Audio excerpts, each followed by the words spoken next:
August 15, 1945.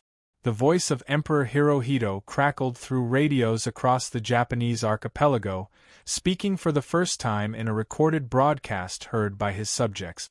His words, veiled in classical court language few could fully comprehend, carried a single, unmistakable truth: Japan had surrendered. In the humid air of late summer, beneath skies no longer darkened by American bombers, the war had ended. But for tens of thousands scattered across the Pacific theater, the war's conclusion marked not an ending, but a threshold into the unknown. On Okinawa, in the Philippines, across New Guinea and the scattered atolls that had become killing fields, Japanese military personnel faced a choice that violated everything their training had drilled into them. Surrender meant shame. Surrender meant dishonor. Surrender meant becoming something their culture had taught them was worse than death: a prisoner. Yet surrender they did, by the thousands, as the machinery of Imperial Japan ground to a halt and left its soldiers, sailors, and support personnel stranded in a world that had moved beyond them. Among these prisoners were women. Not the comfort women whose suffering would later become the subject of international controversy, but military nurses, administrative personnel, communications specialists, and civilian employees of the Imperial Army who had followed Japan's expansion across Asia and the Pacific. These women wore uniforms. They had served the Emperor. They had believed in the greater East Asia co-prosperity sphere, in Japan's divine mission to liberate Asia from Western colonialism. They had been told that Americans were demons, that surrender meant torture, rape, and death. Their propaganda had painted vivid pictures of Allied savagery, of women violated and discarded, of prisoners subjected to unimaginable cruelty. What they found instead would shake the foundations of everything they believe. The first Japanese women prisoners processed by American forces in the autumn of 1945 arrived expecting execution. Some had attempted suicide and failed. Others walked into captivity with the blank-eyed resignation of those who believed they were already dead.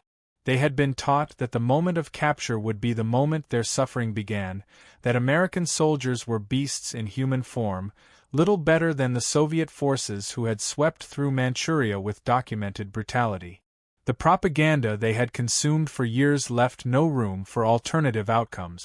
The processing began at temporary facilities established in the ruins of what had once been Japanese-controlled territory. Military police directed columns of prisoners toward registration points, separating military personnel from civilians, men from women. The separation itself caused panic among some of the female prisoners, who assumed this was the prelude to mass sexual violence. They clutched their few possessions and moved in tight groups, eyes downcast, waiting for horror to descend. Instead, they were photographed. Their names were recorded in careful English script by American clerks who showed neither anger nor contempt. They were given identification numbers. Medical personnel examined them for wounds and disease, administered treatments, vaccinated them against typhus and cholera. The medical staff included both male and female personnel, and the presence of American women in uniform confused the prisoners further. These were nurses and doctors who touched them with professional detachment, who cleaned wounds, who spoke in calm voices even when the prisoners flinched away. Then came the moment that would embed itself in their memories with the clarity of trauma, inverted. They were led to the barracks that would serve as their temporary housing while more permanent arrangements were made. These were not purpose-built prison camps but converted military facilities, Quonset huts and wooden structures that had housed American troops days or weeks earlier. The guards opened the doors and gestured for the women to enter. The prisoners stepped across the threshold and stopped. The barracks were clean. Not merely swept clean, not cleaned to the minimal standard of functionality, but genuinely, thoroughly, meticulously clean. The wooden floors had been scrubbed until the grain showed pale. The windows, such as they were, had been washed. Cots stood in neat rows, each made with military precision, blankets folded in sharp corners. There were no bloodstains, no evidence of violence, No signs of the depravity they had been promised awaited them. The smell was wrong. That was what struck many of them first, recorded in interviews conducted years later when some of these women finally spoke of their experiences. The smell was of soap and disinfectant, of clean cotton and wood weathered by sun rather than by decay. It was not the smell of death. It was not the smell of suffering. It was the smell of a place maintained by people who believed in order, in cleanliness, in the basic dignity of living spaces. One woman, whose testimony was preserved in the archives of the National Archives and Records Administration, described standing frozen in the doorway, unable to reconcile what she saw with what she had been taught to expect. She had served as a communications operator in the Philippines, had fled into the jungle when American forces retook Manila, had survived on roots and insects for weeks before finally surrendering with a group of starving soldiers. She had not bathed properly in months. Her uniform was rotted with sweat and mud. She had lice. She had open sores on her feet. And she was being asked to enter a space cleaner than any she had occupied in years. The guards demonstrated how the showers worked. Real showers, with running water, with soap provided in gray military issue bars. Hot water, when the systems functioned properly, or at least water clean enough to wash away the accumulated filth of jungle warfare. The prisoners were given time, privacy, and towels that were frayed but clean. They were issued clothing. Not Japanese uniforms, not even prison garb in the traditional sense, but surplus items from American military stock. Shirts that hung loose, trousers that needed belts, undergarments that were often too large but were clean, unquestionably clean. The transformation was not merely physical. As the women emerged from the showers, as they dressed in clothing that smelled of military laundry soap, something fundamental began to shift in their understanding of their captors. The Americans did not behave as demons behave. The facilities did not resemble the torture chambers they had imagined. The treatment, while firmly under guard, carried an undertone of something they had not anticipated: basic human decency. This was not the product of individual kindness, though individual kindness certainly existed among the American personnel managing these initial prisoner facilities. This was the product of systematic policy, of regulations derived from the Geneva Conventions and from American military culture's emphasis on order and standards. The United States Army in 1945 maintained standards for prisoner facilities that reflected both international law and the nation's self-image as a civilized power. Even in the immediate aftermath of brutal island warfare, even when processing prisoners from an enemy that had demonstrated documented war crimes against Allied POWs, the system demanded adherence to baseline standards of treatment. The Japanese women prisoners had no framework to understand this. Their own military culture operated on principles of hierarchy so rigid that the treatment of those lower in the social order was often savage.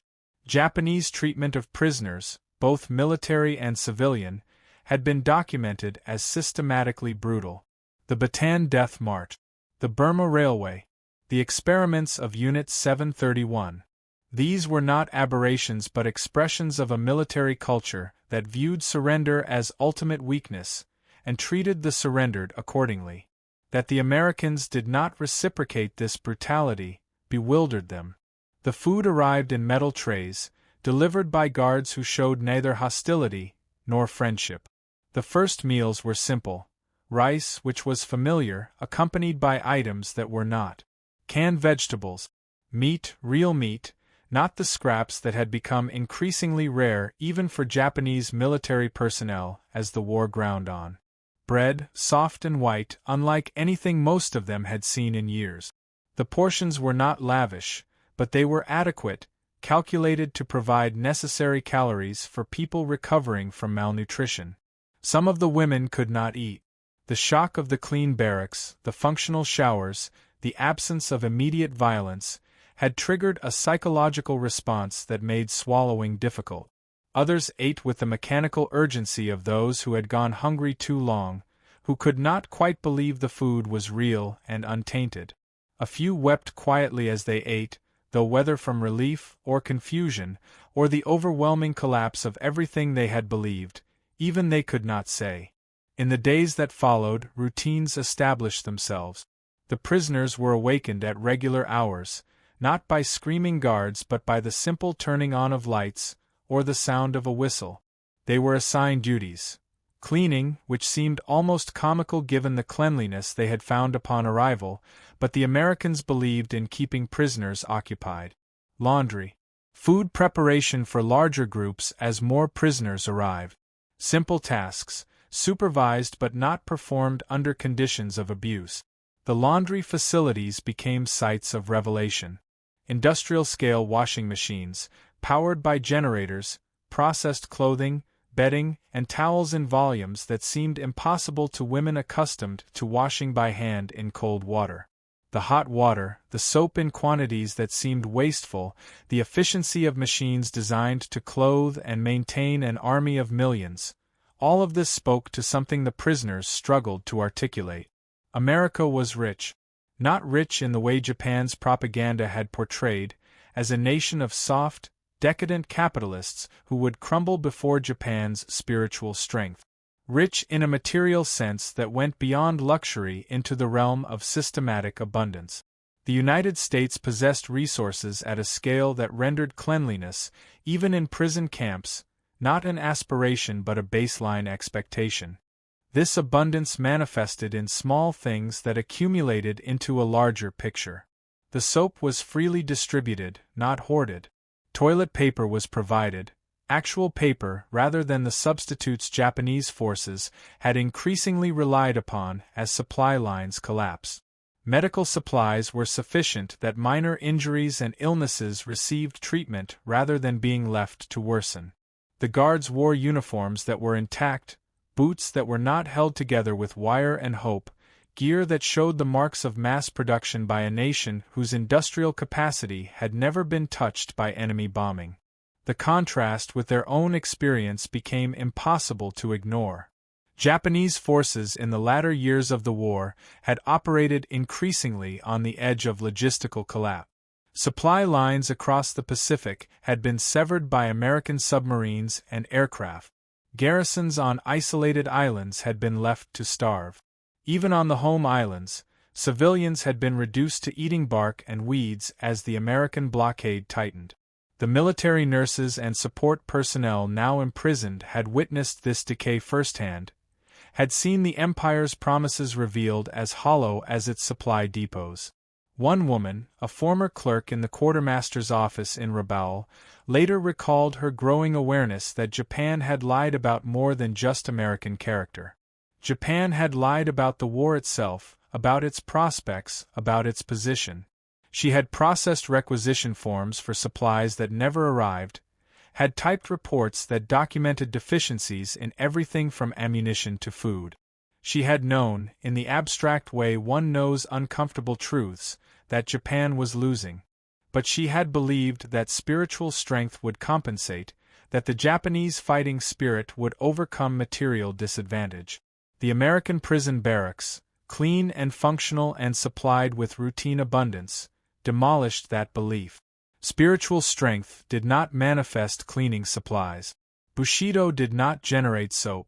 The purity of Japanese purpose did not produce the industrial output necessary to keep soldiers fed, and clothed, and medically supported. America had won not because it was more spiritually pure or more divinely favored, but because it could build and supply and maintain faster and in greater volume than Japan could destroy. This realization did not come as a single moment of clarity, but as a gradual erosion of the propaganda framework that had structured their understanding. Each clean towel was a small betrayal of what they had been taught. Each adequate meal chipped away at the narrative of American degeneracy. The simple fact that the guards did not rape them, did not torture them, did not execute them, forced them to confront the possibility that everything their government had told them was suspect. The psychological impact varied. Some prisoners retreated into silence, processing this cognitive dissonance internally. Others began to ask questions, carefully at first, of the handful of Japanese-American interpreters who served as bridges between the prisoners and their captors. These Nisei interpreters occupied an uncomfortable position, Japanese in appearance and often in cultural background, but American in loyalty, many having served in the famed 442nd Regimental Combat Team or the Military Intelligence Service. Their very existence confused the prisoners, who had been taught that true Japanese would never serve America. Through these interpreters, fragments of truth began to penetrate. The war was over. Japan had not surrendered conditionally, it had been forced to accept the Potsdam Declaration's terms. The home islands had been devastated by firebombing. 2 cities had been destroyed by weapons of unprecedented power. The Soviet Union had entered the war, occupying Manchuria and Korea with the speed of a force facing an army already broken. The prisoners learned these facts in the same clean barracks where they slept on cots with blankets, where the floors remained scrubbed, where the basic functions of sanitation and shelter were maintained with a consistency that spoke to systematic effort rather than individual whim. The cognitive connection formed slowly. The same nation that could maintain these standards for its prisoners had possessed the capacity to destroy Japan's ability to continue the war. As summer turned to autumn in 1945, the temporary facilities gave way to more permanent arrangements. Larger camps were established, capable of housing thousands rather than hundreds. The basic standards remained consistent. Barracks were maintained. Food was adequate. Medical care was provided. The prisoners were not forced to work in conditions that violated the Geneva Conventions, and those who did work received small payments in occupation scrip that allowed them to purchase items from camp stores. These stores represented another small revolution in understanding. They stocked toiletries, supplementary food items, writing materials, and small luxuries like candy and cigarette. The fact that prisoners were given any form of currency, any agency to make choices about small purchases, contradicted everything Japanese military culture had taught about the treatment of the defeated. In the Japanese system, prisoners had no rights, no autonomy, no consideration beyond minimal survival. The American system, while still imprisonment, still confinement, operated on different assumptions about human dignity. The symbolic object that came to represent this difference was soap. Simple, mundane soap. Bars of it, freely distributed, replaced as they were used up. In Japanese propaganda, Americans had been portrayed as wasteful, using resources frivolously while Japan's spiritual economy conserved and treasured. But the soap was not waste, it was investment. Investment in sanitation, in disease prevention, in the basic dignity of cleanliness. It represented a worldview in which abundance was not shameful but was instead the foundation for treating even enemies with baseline respect. These stores represented another small revolution in understanding. They stocked toiletries, supplementary food items, writing materials, and small luxuries like candy and cigarette. The fact that prisoners were given any form of currency, any agency to make choices about small purchases, contradicted everything Japanese military culture had taught about the treatment of the defeated. In the Japanese system, prisoners had no rights, no autonomy, no consideration beyond minimal survival. The American system, while still imprisonment, still confinement, operated on different assumptions about human dignity. The symbolic object that came to represent this difference was soap. Simple, mundane soap. Bars of it, freely distributed, replaced as they were used up. In Japanese propaganda, Americans had been portrayed as wasteful, using resources frivolously while Japan's spiritual economy conserved and treasured. But the soap was not waste, it was investment. Investment in sanitation, in disease prevention, in the basic dignity of cleanliness. It represented a worldview in which abundance was not shameful but was instead the foundation for treating even enemies with baseline respect. Letters began to flow, slowly at first, through Red Cross channels. The prisoners were allowed to write home, brief messages on prescribed forms, informing families they had survived. The The responses, when they came, revealed that Japan itself was struggling to understand what had happened. Some families expressed shame that their daughters had surrendered rather than choosing death. Others expressed desperate relief that their loved ones lived. The contrast between these reactions reflected Japan's own internal struggle to reconcile its militarist ideology with the reality of total defeat. In the camps, the women prisoners watched as the Americans prepared to go home. Demobilization proceeded rapidly as the vast military machine that had crushed Japan began to dismantle itself. Soldiers with enough points earned through service rotated stateside, replaced by occupation forces who would remain to oversee Japan's transformation. The departing soldiers were casual about their victory in a way that unsettled the prisoners. They did not gloat. They did not parade their triumph. They simply packed their gear, loaded onto ships, and left, their thoughts already turning toward home, toward civilian life, toward a future that did not include war. This casualness, this ability to simply set down the weapons and walk away from conquest, revealed something the prisoners found deeply alien. Japanese militarism had taught that war was the ultimate expression of national purpose, that the soldier's life found meaning only in service to the emperor, that victory was the vindication of national essence. The Americans treated war as a job, difficult and dangerous, but ultimately a job to be finished so they could return to their real lives. They had not fought for territorial expansion or imperial glory. They had fought to end the war, and now that the war was ended, they wanted nothing more than to leave. The question that haunted many of the prisoners was simpler than ideology. Why? Why maintain clean barracks for enemies? Why provide adequate food, medical care, basic dignities? Japan had not done this for Allied prisoners. The documented evidence of Japanese war crimes was overwhelming. The Americans had every justification, moral and legal, to reciprocate, to treat Japanese prisoners with the same brutality Japan had shown. The answer, when it crystallized in their understanding, was uncomfortable, because America could afford to. Maintaining standards, even for prisoners, even for enemies, cost resources. It required surplus capacity, industrial output sufficient to support not just the military in the field but prisoners by the tens of thousands. It required an economic foundation so robust that treating prisoners decently was not a strain but a routine administrative function. Japan had lacked this capacity. Even at the height of its expansion, Japan had operated on narrow margins, conquering territory to extract resources to fuel further conquest. There had never been surplus enough to treat prisoners well, even had the culture supported such treatment. The brutality of Japanese prison camps had been ideological, certainly, but it had also been practical. Japan could not afford to maintain its prisoners, so it worked them to death or allowed them to die of disease and malnutrition. America's abundance was not merely material but ideological.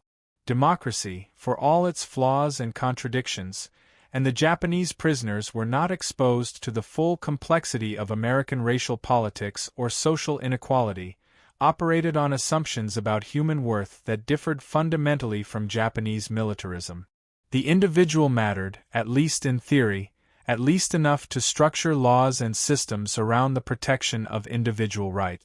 Prisoners retained human status, retained protections, retained dignity, because the system was built to assume these things could not be entirely stripped away. Winter came to the camps, and heating was provided. Not luxurious heating, not the warmth of a well-appointed home, but functional heating sufficient to prevent suffering. Blankets were distributed. The barracks remained clean, maintained by the routine of daily inspections and assigned duties.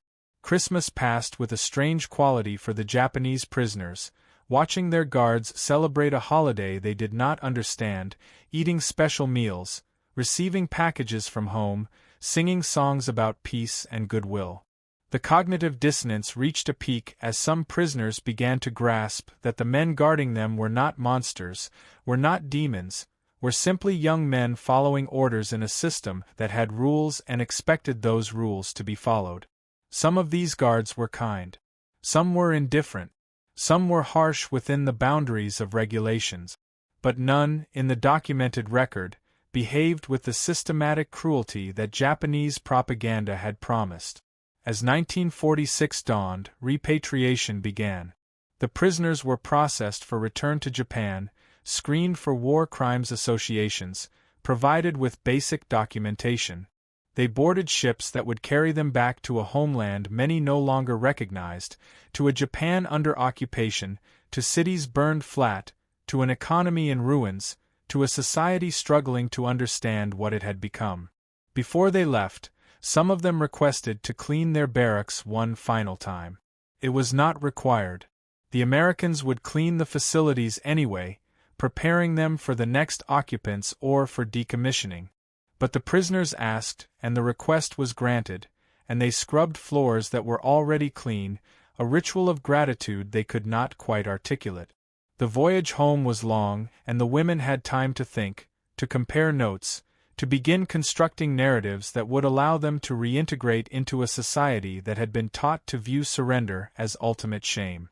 Some decided to lie, to claim they had been forced to surrender, that resistance had been impossible.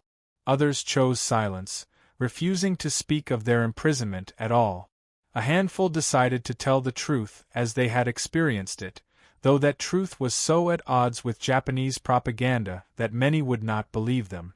They returned to a Japan where American occupation forces were implementing reforms: land redistribution, labor rights, women's suffrage, education reform, war crimes trials. The same capacity for abundance and organization that had manifested in clean prison barracks now manifested in the reconstruction of a nation. Food aid arrived to prevent starvation. Medical supplies combated epidemic disease. The occupation, for all its tensions and impositions, operated with a level of administrative competence that stood in stark contrast to the chaos of Japan's final war years. Some of the former prisoners, watching this transformation, understood that their experience in the camps had been a preview. They had seen American abundance and organizational capacity directed toward a relatively minor goal: maintaining prisoners according to international standard. Now they saw the same capacities directed toward a major goal: remaking Japan into a peaceful, democratic society. The outcome remained uncertain in those early years, but the resources committed to the project were undeniable. In the decades that followed, as Japan rebuilt and transformed into an economic power, the stories of the women prisoners remained largely untold. Shame attached to surrender, even decades after the war's end. Many took their experiences to their graves, unwilling to speak of a time when they had been at the mercy of the enemy and had found that mercy, in its own limited way, present. But some did speak, eventually, to historians and researchers, to family members who could finally hear the truth. Their testimonies preserved a moment of profound ideological rupture, when everything they had been taught collided with reality and shattered. They spoke of clean barracks as symbols of something larger, something their propaganda had not prepared them to encounter. An enemy that could afford to be decent, that chose to be decent even when decency was not required, that operated on principles they had been taught to despise but could not help, in retrospect, from respecting. The clean floors, the scrubbed wood, the smell of soap and disinfectant, these became, in memory, more powerful than weapons. They represented the victory of a system over an ideology, of abundance over scarcity, of pragmatic humanity over ritualized brutality. The prisoners had expected death and found cleanliness. They had expected torture and found routine. They had expected demons and found men and women who treated imprisonment as an administrative function to be performed according to regulations. This was not mercy in the romantic sense. It was not individual kindness, though kindness existed. It was systemic decency, the product of a nation wealthy enough and confident enough to maintain standards even for enemies. It was the manifestation of an ideology that believed, however imperfectly, however inconsistently, that human rights were not privileges to be granted but foundations to be protected. The Japanese women prisoners who stared at those clean barracks in the autumn of 1945 were staring at the end of one world and the beginning of another. They were witnesses to the moment when Japanese militarism's lies became untenable, when the propaganda that had sustained them through years of war dissolved in the face of simple, undeniable reality. The Americans were not demons. They were not monsters. They were the victors, and they could afford to be victorious without descending into savagery. In the years after the war, as Japan's relationship with the United States evolved from occupation to alliance, the meaning of those clean barracks evolved as well. They became, in the memories of those who experienced them, a symbol of the possibility of reconciliation, of the idea that enemies could become partners, that defeat need not be permanent humiliation. The soap, the scrubbed floors, the blankets and the functioning showers, these were the first small evidences that survival was possible, that life continued even after the collapse of everything one had believed. Democracy, it turned out, could afford to maintain standards. It could afford to treat prisoners decently because its economic foundation was robust enough that decency was not a luxury but a baseline. Totalitarianism, for all its claims of spiritual superiority, had lacked this capacity. The clean barracks were the proof, simple and undeniable, visible to anyone who stepped through the door. The testimony of the women prisoners, fragmentary and often reluctant, preserved a truth that military histories sometimes obscure. Wars are fought with weapons, but they are won with resources. Battles turn on courage and tactics, but campaigns turn on logistics and industrial capacity. The side that can keep its soldiers fed, clothed, supplied, and supported has an advantage that spiritual determination cannot overcome. And the side that can extend that capacity even to its prisoners demonstrates a depth of strength that goes beyond military power into the realm of civilizational confidence. When the last of these women died, decades after the war, they carried with them memories of a moment when their world ended and a new one began. They had been taught that surrender meant death, and they had surrendered and lived. They had been taught that Americans were demons, and they had found Americans were human. They had been taught that Japan's spiritual purity would triumph over material weakness, and they had learned that material abundance shaped the world more than spiritual claims. The clean barracks stood in their memories as monuments to this learning, to the moment when propaganda met reality, and reality won. They were not elegant monuments. They were not impressive as architecture. They were simply clean, maintained, functional spaces that embodied principles the prisoners had not known existed. In the end, that was the lesson: that systems matter, that resources shape outcomes, that the capacity to maintain standards even under difficult circumstances reveals more about a society than any amount of propaganda. The Japanese women prisoners of 1945 had expected hell and found bureaucracy. They had expected death and found life. They had expected savagery and found, instead, the simple competence of a nation that could afford to be decent even to its enemies. The soap, distributed freely in clean barracks, carried within it the weight of a truth that changed worlds. Abundance, it turned out, was not weakness. Organization was not spiritual poverty. Democracy, for all its imperfections, could sustain a level of basic humanity that totalitarianism could not match. This was not the lesson Japan's military government had intended its people to learn, but it was the lesson the prisoners absorbed, slowly and unwillingly, in those clean, well-maintained, undeniably functional barracks where they had expected only to die. They had stared at clean floors and seen the future. They had touched clean towels and felt the dissolution of lies. They had slept in clean bunks and awakened to a world transformed. The victory was not theirs, but survival was, and survival in the face of shattered belief was its own form of triumph. The barracks have long since been demolished, the temporary structures of 1945 returned to the earth or repurposed for other uses. But in the memories of those who passed through them, they remained perfect and permanent, monuments to the moment when everything changed, when propaganda died and reality, uncomfortable and undeniable, took its place. The clean floors, scrubbed by prisoners who had expected torture, stood as testament to a simple truth: that the victors had been strong enough to be decent, and that decency, in the end, was the most powerful weapon of all.